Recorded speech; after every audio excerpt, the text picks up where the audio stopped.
Hi everyone, welcome to this specialization on competitive programming, and I'm very happy to see you in this course. So this course is all about algorithms and advanced DSA. And my name is Pratik. I'm a software engineer. I have founder of Coding Minutes. I currently work as engineering lead with Scalar, and also I worked with Google in the past. So I've been instructor on Udemy for quite some time now, and I've created multiple courses. In the DSA category, I have a course, Data Structures and Algorithm Essentials. It is for beginners, and this course is all about data structures.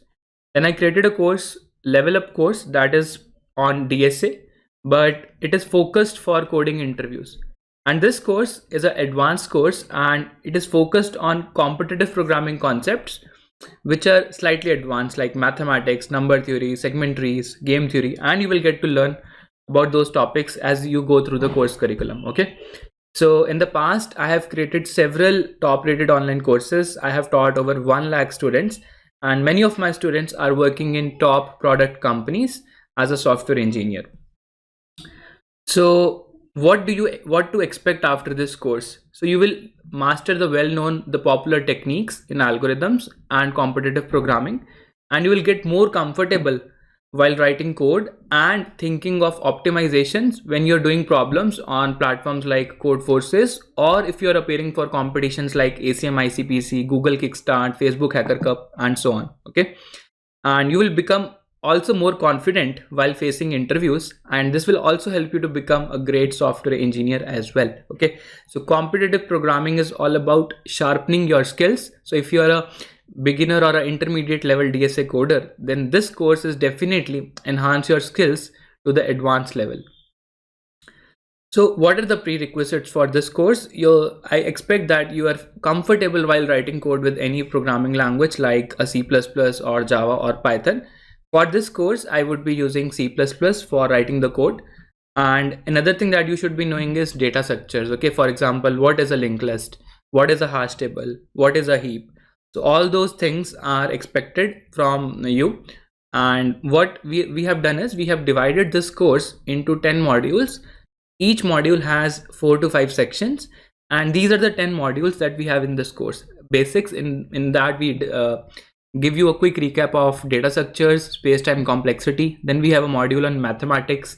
We talk about linear recurrences, matrix exponentiation, big integers. Then we have number theory. We discussed PNC, the theorems in number theory, GCD, extended Euclidean, all those concepts. Then we have algorithms, divide and conquer, brute force, backtracking, greedy, all those techniques. So recursion is also a part of algorithms. Then we have range queries. So there are multiple ways to do range queries. One is using segment trees, Fenwick trees, offline and online queries. Okay, and we will cover game theory, the game of Nim, the Sprague-Grundy theorem, all that stuff. And we have graph algorithms, very rigorous coverage on graphs. And we also have dynamic programming as a separate module, because DP is something that is an important topic, and a lot of people have a fear of DP. So we cover DP in 10 to 12 hours. That's a very rigorous coverage of DP, and we discuss a variety of problems including digit DP, 2D DP, multidimensional DP, SOS DP. All those concepts we have covered in DP. And there are advanced topics as well, like pattern matching, policy based data structures. All that stuff is there in the advanced topics. So it's a very rigorous course. It will easily take you to around 5 to 6 months to complete this course. The only thing I need from you is consistency. Okay, you can find someone who is doing this course with you. We call that person as an accountability partner.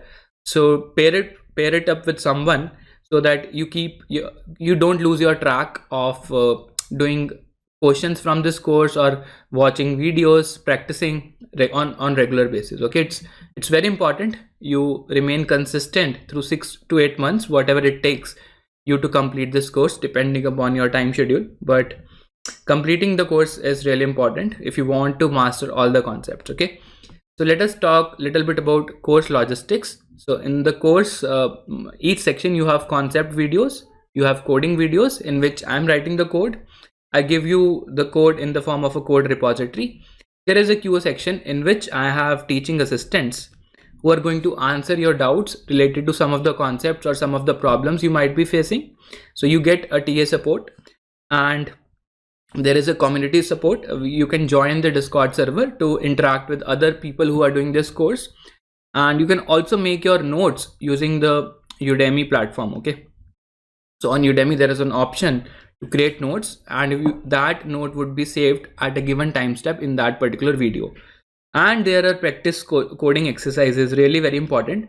So whatever you have learned, you can apply those skills by solving practice coding questions which are embedded inside this course. Okay, so you can do those assignments as well, and I would recommend you to do those assignments. If you want to share your code with the teaching assistant or with someone, you can use online ID to run your code and share it. Okay, so you will get a URL to share the code, and you can use that as well. And talking about the color scheme, the course is recorded in dark mode. That means even if you're watching the videos at night, it will not strain your eyes. Okay, and so I hope you're ready for some serious brain exercise, and from the next section we'll start with the course. All right, see you there in the course.